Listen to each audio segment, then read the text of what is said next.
Coach. We are ready whenever you are. Really, today, Fish had a tight back, so he didn't practice. Remmers, likewise, had a tight back. He didn't practice. And then Damian Wilson with the knee contusion, he didn't practice. So we look forward to the challenge of playing the Saints. And we know they're a good football team, well coached, and they got a great tradition there. So our guys had their first step of getting ready to play them today. So we'll keep on with the week and the process. Time's yours. Let's go first to Adam Teicher. Go ahead, Adam. Hey, Andy. Unless my calculations are wrong, both Byron Pringle and Mitch Schwartz are eligible to come off IR this week. Are either of those guys practicing yet? And Brad, I'll have a second question also. Pringle did, yeah, he practiced today. Schwartz. Pringle. Okay. And also, a lot of great receiving tight ends over the years. None has ever led the league in receiving yards, although Travis is now. Why has a tight end never led the league in receiving, do you feel like? I don't know that exactly. Normally they're doing the shorter intermediate routes as opposed to the longer routes, like receivers do. And, there've been a few that kind of fall into that category that can do both. And Travis is one of those guys. Let's go next to Pete Sweeney. Go ahead, Pete. Hey, Coach, I know you're focused on the offensive side of the football this week, but I was curious for your thoughts, being really considered a quarterback guy in this league, about Taysom Hill and some of the things he can do on the other side there.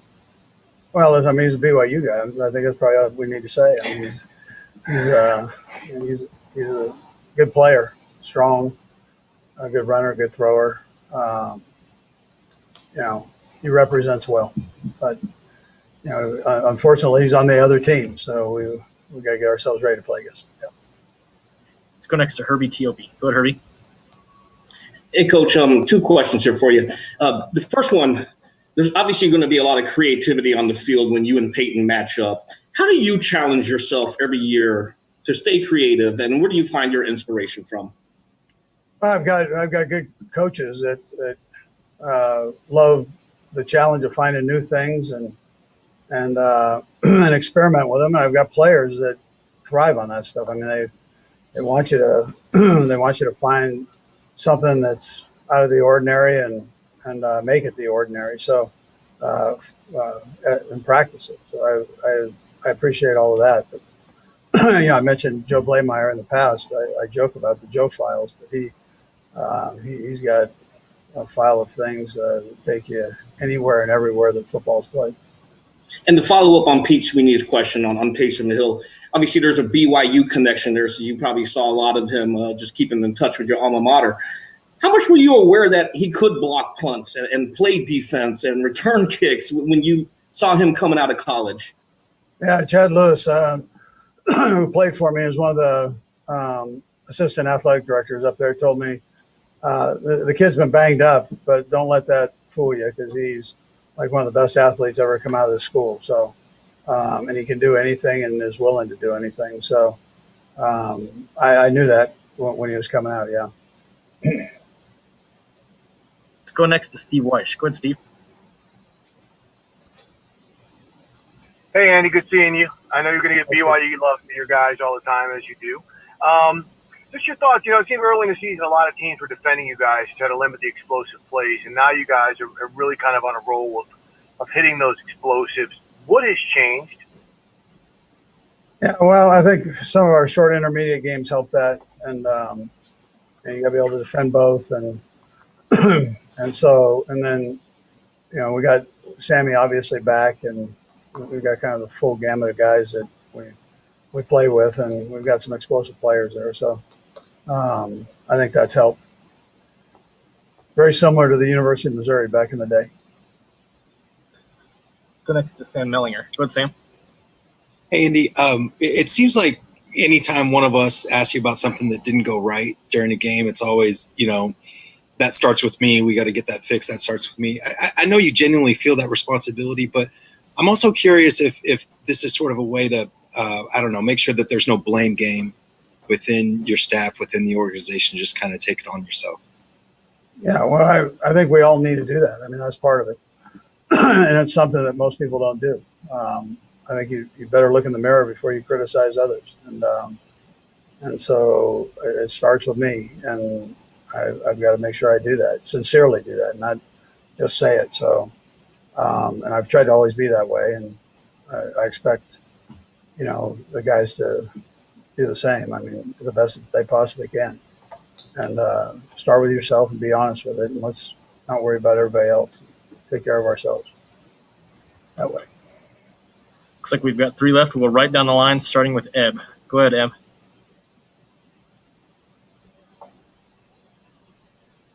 Try again, Eb. There you go. Can you hear me now? Yep. Okay, Coach. Thanks for taking my question.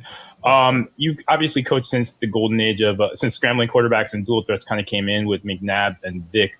What have you done? Have you done anything different with Patrick Mahomes to facilitate his development into what he's become? And did you learn any lessons from working with McNabb and Vic that you were able to apply here? Well, one of the fun things is I've been able to keep those guys involved, and they've had a chance to talk with Pat and visit with them. And if you think back on when we first started off, Mike, Vic came up, but Donovan's talked to and been here a couple different times. So, Brett Favre, I mean, all those guys, Kevin Cobb came and visited. So they've all had a chance to talk to him. And I think that's important. I mean, I just, to get it from your peers, guys that have already been there and done it, I think is important for them to hear from those guys. I can't sit there and give them the same information that they're going to give them. They were out there doing it, and they did it at such a high level and of greatness. And there are very few of those guys around, and I've been lucky enough to be around a few. Last 2 will go Darren and Sarin. Go ahead, Darren. Hey, Coach. Good afternoon. 2 quick questions. One, following up on what Sam had asked you about taking the blame. Do you feel, even though that the team is 12-1, that in areas that the team doesn't play well, that no one is above reproach of being critical of the style of play that the players may play in the particular game? I guess it relates to media criticizing some of the players and play calling. And then second, the second part is with Le'Veon Bell. How has he progressed since he's been with the Chiefs, and can we see more of Le'Veon in this upcoming game against New Orleans? Yeah, I love that kid. It's a weird situation because he is a heck of a football player, man, and he's just playing running back's a little different deal because you got a lot of responsibility, and he's highly intelligent, but you have to actually get in there and get to know your offensive linemen, get to know the run schemes because they're a little bit different than maybe what he's been doing. I thought last week, boy, he had a couple very sweet runs, and just how things worked out, it didn't work out where he had as many carries. But that's not because we're disappointed in him at all. I mean, he's been tremendous. I wish we would have had him earlier, but I'm glad we have him now. I'll tell you, he's top notch, and big fan of his. Yep. We'll go last to Sarin Petro. Go ahead, Sarin. And Brad, I have a quick follow-up for this. First of all, Coach, just to expand on what you said about Le'Veon Bell, you have so many weapons, right? Brett Beach and your staff have done such a great job of giving you all those weapons. And you mentioned, I mean, there's only so many snaps to the ball. Do you find yourself kind of frustrated sometimes at the end of a game that you couldn't get Le'Veon more touches, couldn't get a few more balls towards Sammy or whatever it is, that you've kind of got this embarrassment of riches right now? Well, I mean, I don't know if you want because these guys love to play, you want to get them the ball. I mean, that's what you want to do, and the best you can. I've always said there's one ball, and try to spread it around the best we can. And but we're blessed to have them, and you're going to need all of these guys somewhere. I mean, they're all going to have their time in the spotlight, and it's just how it works. It's a crazy thing on how it goes, but that's how it works. And so just the fact that they keep pushing and they stay selfless that way, I think is important. And that's that becomes important in a situation like this as a team. And then Travis Kelce's knocking down all kinds of records, right? Just to kind of follow up on that. There are others that are out there. I mean, what's your policy? He's in reach of the catch record for tight ends. He's on pace to blow through the yardage record for tight ends. Are those things, do you have somebody on the headset kind of reminding you, hey, he's one away from here if the game gets to a point where you can do that? Or is that I haven't. But I know coming out of this game, it seemed like there were a couple different things that were going on, and I really wasn't aware of it. I'm kind of naive to those things, but I at least, and he doesn't ever say anything. So it's, I think he just wants to play and keep playing and do good and all that stuff. So, but I don't even know how to answer that, Sarang, because I don't know the numbers right now and how far away is. If he needs one throw up, he's probably going to get that. So that's a plus. Coach, we appreciate the time. Thanks for joining us. All right, good. Thanks, guys. Yep. All right, guys, we've got Mike Dana coming up next.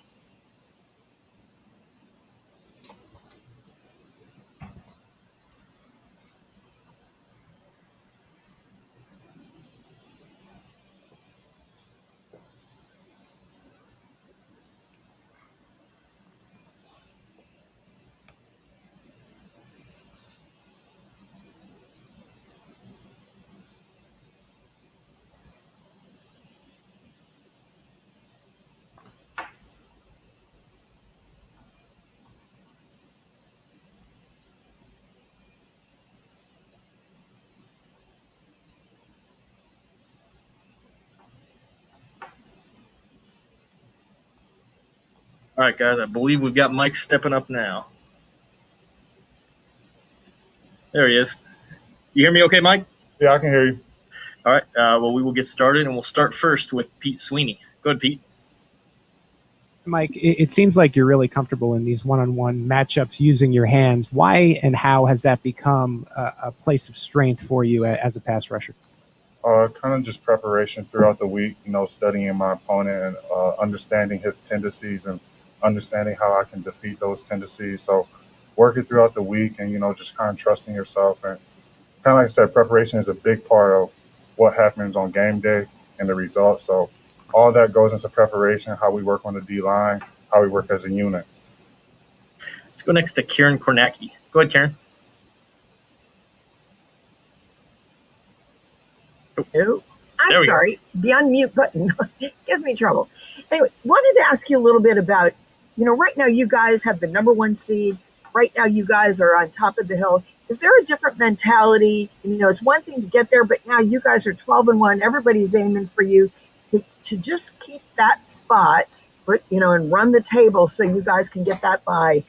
What's the mentality with this team? Do you even think about that? Is that something that you need to be aware of?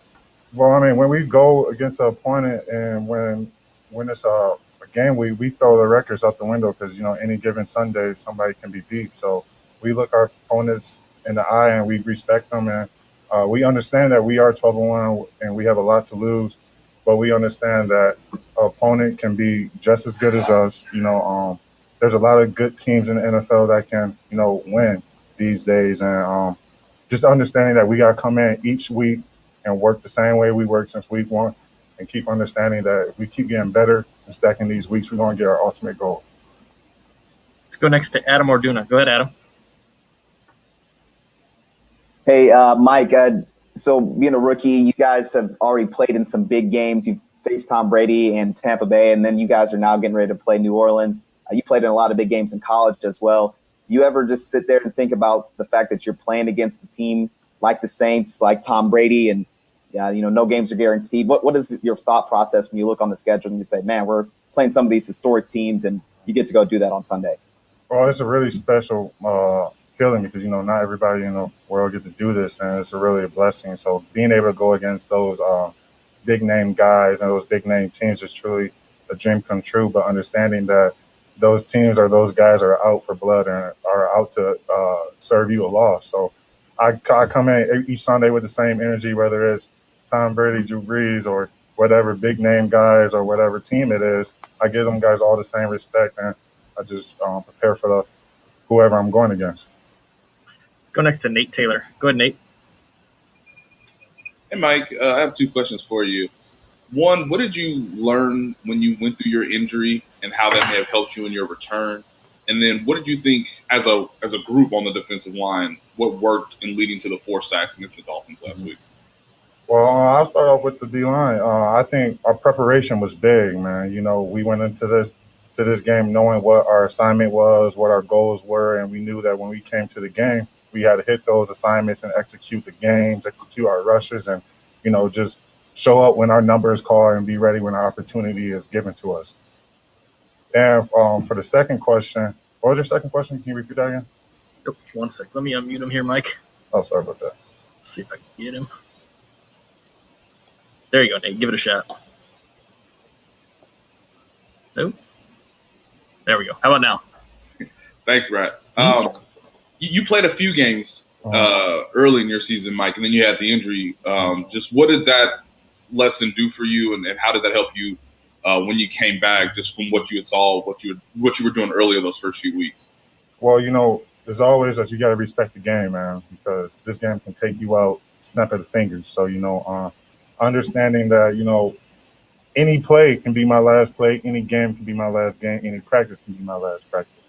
So just coming in with the same energy, the same intensity, the same work preparation, work ethic each week, and just try to keep getting better. And, I learned a lot over the injury. I learned a lot from the vets. I learned a lot from watching film. So all in all, I got a lot of positive out of that one negative situation. Let's go next to Adam Teicher. Go ahead, Adam. Hey, Mike, curious as to what your expectations were for yourself coming into your rookie season. You came in as a low-round draft pick in a year where there was no OTAs, no preseason, and you were coming to a defending Super Bowl champion. So I was curious as to what your expectations were coming into this season, and have you met those? Are you close to meeting them? How would you put that?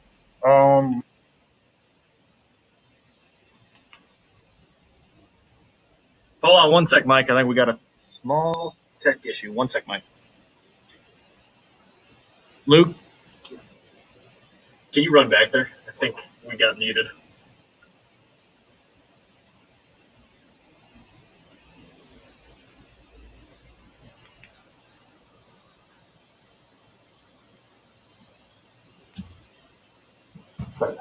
There we go.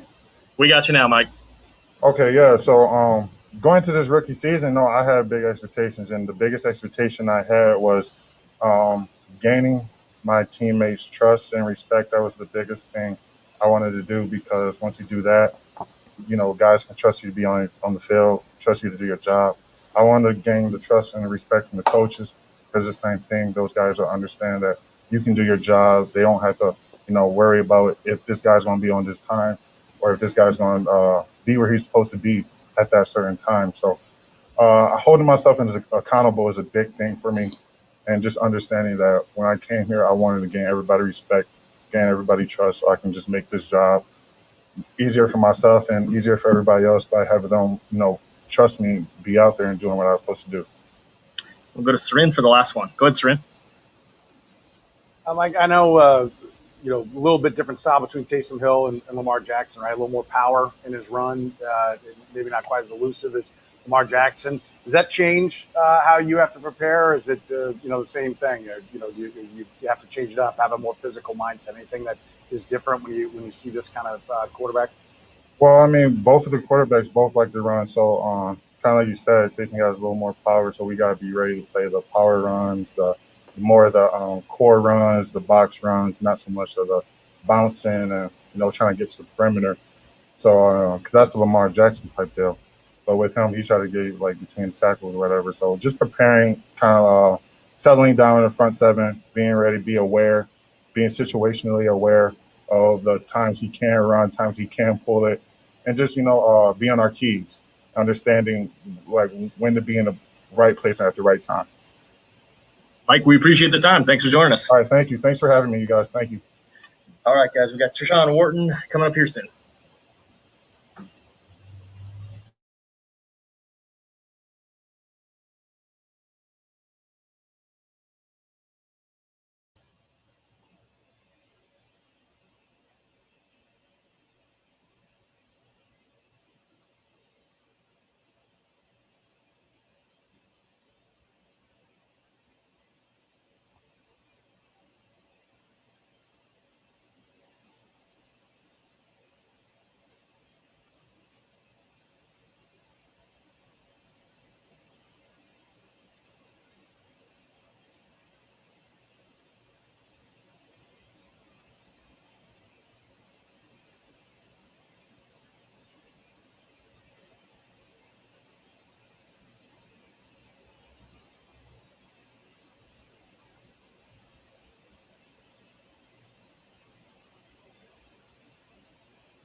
All right, guys, we got Tershawn stepping up now.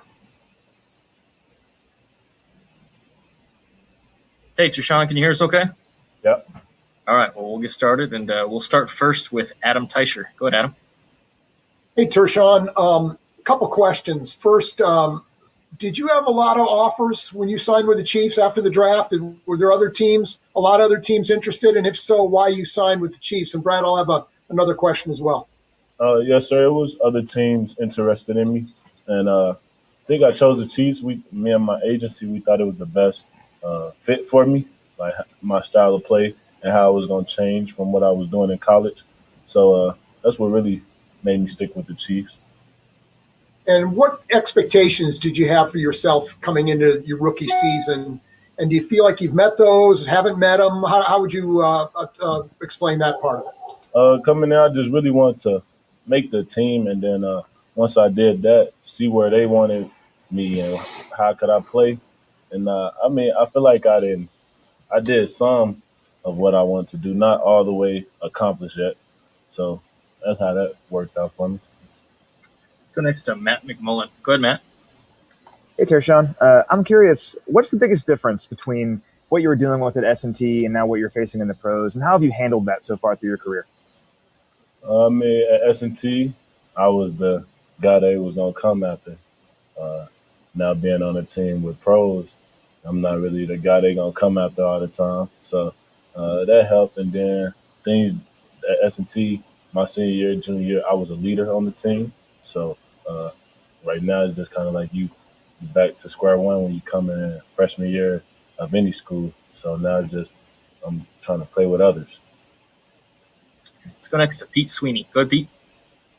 Hi, Turk. We talked to Brendan Daly the other day, and he said you've grown to the point of him trusting you with some communication stuff. Can you detail what that entails, and then what has that meant for you in this early on in your career? Just being able to get that role as a rookie. It's something that you can be not. It's still something to stay humble about, but I appreciate it, and I see that my coach trusts me, and then really just on the field, we just rolling with each other. So kind of just trying to make sure everybody get pressure on the QB when I'm out there. Last two, we'll go Karen and then Matt. Go ahead, Karen. Unmute. Yes. All right. Want to ask you just a little bit about the idea of being 12-1. Being the team everybody wants, getting their best shot. How do you guys not necessarily stay motivated, but always have your guard up when you've got this, you're the best right now, top seed in the league. You want to stay there. You want to get that bye. How do you finish the season just maintaining that level and doing everything it takes to win? Is there a secret to handling that kind of success? I think we use it as motivation. Everybody in here always comes in on game days and days that we working. Everybody working. We're trying to get each other better through the season, and really just using it as motivation. So every little detail that you can think about, the coaches are detailing up every day. And when you make a mistake on the field, we just throwing it away. But the next play, we trying to make sure that it's just not showing up again. And that's how we really been keeping it so far, just paying attention to details and striving for greatness each week. We'll go last to Matt Derrick. Go ahead, Matt.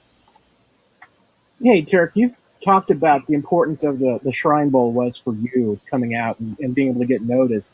With that game canceled this year, but there are some other all-star games. Any advice to players in your spot who are maybe from small schools who want to be able to get their notice and try and get their names out there?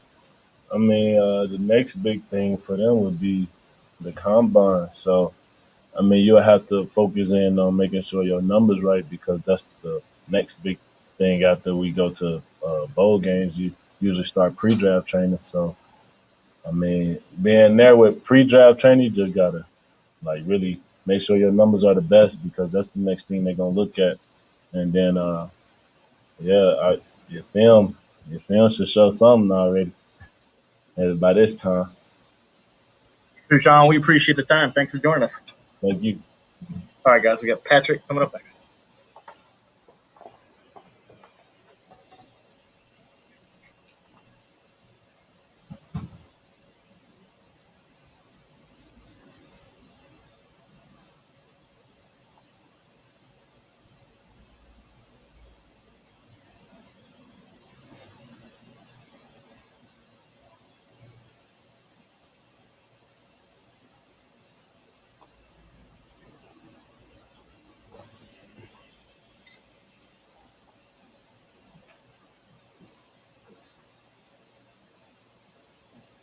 Hey, Patrick, you ready to start? Ready to go. All right, we'll start first with Herbie Teope. Go ahead, Herbie. Hey, Patrick, good afternoon. I want to take you back to the pre-draft process in 2017. Sean Payton was one of many head coaches to fly down to Lubbock to work out with you. What was your biggest takeaway from the time that you spent with him? And Brad, I'll have another question. Yeah, I mean, first off, I mean, he's a great guy. I think that was the first thing you kind of see. I mean, the way he talks to you, the way he coaches, he can tell he truly cares about the guys that he coaches, and he wants to make them better. And that day, he wanted to get everything he could out of me and see where I was at, but also help me improve in every way possible. And so you can see by how he coaches. I mean, obviously, he's offensive genius, but he also really is respected by his guys in his locker room. And since you just mentioned the offensive genius part, and I'm sure he didn't give you the entire playbook, but like some of the throws he asked you to make, what did you think of his creativity? Yeah, I mean, obviously, then you could see how all the stuff he's done for years and years has had success. And then when you watch them on film, you can see all the different game plan plays that they have as long as they're base plays, and they do a great job of executing and really getting the ball to their playmakers. And I think it's very similar to what we do here, and it's pretty cool to be able to go against another great coach like that. Go next to Sam McDowell. Go ahead, Sam. Hey, Patrick. Something's kind of similar, but, Peyton said after the draft that you were the guy that they were targeting. Could you sense that? I mean, how much could you sense other teams' interest in you and how real it was, specifically with the Saints? Yeah, with the Saints, I didn't sense it as much. I know I definitely had a good workout, but I didn't sense that they were going to pick me, obviously, with Drew still being there and the success that he still had to this day. And so at the same time, I think they got a great player in Marshawn Lattimore, so I'm sure they're still happy with that. And it's just crazy how stuff works out that we're in this position that we are in now. Let's go next to Adam Teicher. Go ahead, Adam. Hey, Patrick. It doesn't look like Drew Brees is going to play, but I'm still curious your thoughts as someone who's finishing his third year as a starting quarterback. What kind of appreciation do you have for a guy like Drew who's done it for such a long period of time? I mean, year after year after year. What kind of appreciation do you have for that? And Brad, I'll have one quick follow-up. Yeah, I mean, 100%. I mean, obviously, him being from Texas and then going to the Chargers, dealing with adversity there, and then going to the Saints, and just been consistently at the top of the game for year in and year out. I mean, it is truly special to be one of the greatest quarterbacks of all time, and to be able to consistently produce every single year. I mean, hopefully we get to go up against them, or I get to go up against them. But if not, hopefully we'll get to face them at some other time, because you want to play against those great quarterbacks that you watched growing up that were kind of guys that you looked up to in the way they played the game. Yeah, I was going to ask you that. I mean, you're just trying to win a game Sunday regardless of who their quarterback is. But is it a little bit disappointing if he doesn't play on Sunday? Yeah, I mean, it is a little bit. I mean, obviously, I have a ton of respect for Taysom and the way he's been able to play and produce. I mean, I watched him when I was in college and then now in the NFL. I mean, the way he's able to be go out there, throw the ball, be a quarterback, but also be one of the best athletes on the field is truly special. But, yeah, I mean, you want to go up against those great quarterbacks that have done it for a long time, and another Texas guy and a guy that I've met a couple of times, and it's just a great guy. And so regardless, we're playing against a great football team, and we'll be ready to go. Let's go next to Pete Sweeney. Go ahead, Pete. Hey, Patrick, Andy said on Monday that he feels like you guys are really close to being where you want to be to roll into the playoffs. And I was curious what you think maybe you could tune up or the offense could tune up in these final 3 weeks before you guys go on to the push to repeat. I think it's just about being consistent for a full 4 quarters. We've had spans in every single game where we've been able to do what we want and put points on the board and execute the offense at a high level, but it seems like there's one span or there's one little area that we don't execute on every single game. And so just trying to be consistent as we possibly can. And what better test than going up against one of the best defenses in the league in the New Orleans Saints and being able to go out there and put up what we're going to see when we get to the playoffs and then maybe in the Super Bowl. Let's go next to Nate Taylor. Go ahead, Nate. Patrick, you're in the midst of having a historic season when it comes to facing teams that blitz you. I'm just wondering, third season in, what you may have noticed about yourself or what you can sort of see that gives you a better advantage this year than in previous years when you do see a blitz come your way. Yeah, I just take those protection meetings and those protection calls seriously. I think that's the biggest thing. I want to know as much as possible at the line of scrimmage before the snap, and I want to be protected and know I'm protected. And when I'm not, know where to get the ball out to and where my hots are, and adjustments are. And so that's something that I didn't know as much when I first got here. I kind of just relied on just filling it out and throwing to the open guy. But now knowing those rules, I'm able to get the ball into my hands and. Whenever you get it to those guys in space and they're one-on-one coverage, they make a lot of big plays happen. Let's go next to Matt Derrick. Go ahead, Matt. Hey, Pat, you mentioned Marshawn Lattimore earlier as far as just a player that the Saints got as a good player. What do you see from him? What stands out on film? And what do you have to watch out for if he's going to be traveling with Hill this weekend? Yeah, I mean, he's a great cornerback. I mean, he's not only physical, he can run. And he's very smart. And he recognizes plays, and so they do a lot of different coverages. They play man, they play zone, they blitz. They do all the different type of stuff you need in a great defense. And they have a lot of great players over here. I mean, him and others in that secondary and in that D line and those linebackers. And so for us, it's going to be a great test, and we have to go out there and execute at a high level if we want to find a way to win a football game. Let's go next to Steve Weish. Go ahead, Steve. Oh, hey, Pat, you just talked about the all three levels part. I wanted to hit their front. You know, when you see some of the things they do, Cam Jordan to Demario Davis, how important or how difficult is it to kind of diagnose what they're trying to do pre-snap? Yeah, I think the way they're able to interchange. I mean, those linebackers, those D linemen, DB, safeties, Malcolm Jenkins, all those guys can really interchange and guard different guys, and as well as blitz and rush the passer. So it's a great challenge, kind of trying to figure out what their game plan is for that week, who they want to put on who they want pressuring the quarterback. And you have to do a good job of recognizing that quickly in order to get the ball out of your hands and figure out a way to have success against a really good defense. We've got three left. We'll go right down the line, starting with Lindsey Jones. Go ahead, Lindsey. Hey, Patrick. So yesterday you probably saw that the NFL announced that they will not be requiring any sort of postseason bubbles, localized bubbles, or a bigger bubble, but it could be, but teams or players could do it on their own. Is that something that you guys might consider as you guys head into the postseason, whether to protect yourselves from potentially losing position group or also your families knowing that you do have, a pregnant fiance at home? Yeah, well, as far as a whole team, I think we do a good job at the facility of keeping guys separate, wearing our masks, doing the different stuff to keep the protocols right and try to, if someone does test positive, isolate that person, everything like that. But as far as going home, you have to have that confidence in your teammates that they're going to do everything the right way, and they understand what's important, and they understand that we have to be available in order if we want to be the best football team at the end of the year. And so for me, that would be what I'm doing already, and that's leaving the facility, going straight home, have my little group of me, Brittany, and Jackson, and really keeping it to that. And you have to know what the people around you are doing, and it's kind of your own responsibility to make sure you're available for your teammates in the long run. But next is Seren Petro. Go ahead, Seren. And Brad, I'll have a quick follow-up. First of all, Patrick, I know I've asked you about your own statistical accomplishments and everything, and that doesn't seem to be something you focus on. But do you have your eye on some of the things Travis Kelce's doing? Is it something in your back of your mind? He's coming up on, he's going to blow through the tight end receiving yardage record. He's got a shot. He's pacing for his last 6 games to get to the receptions record. Is that something that you're aware of, that you look at, that you have in the back of your head, that you guys maybe talk about, in meetings and when you're hanging out?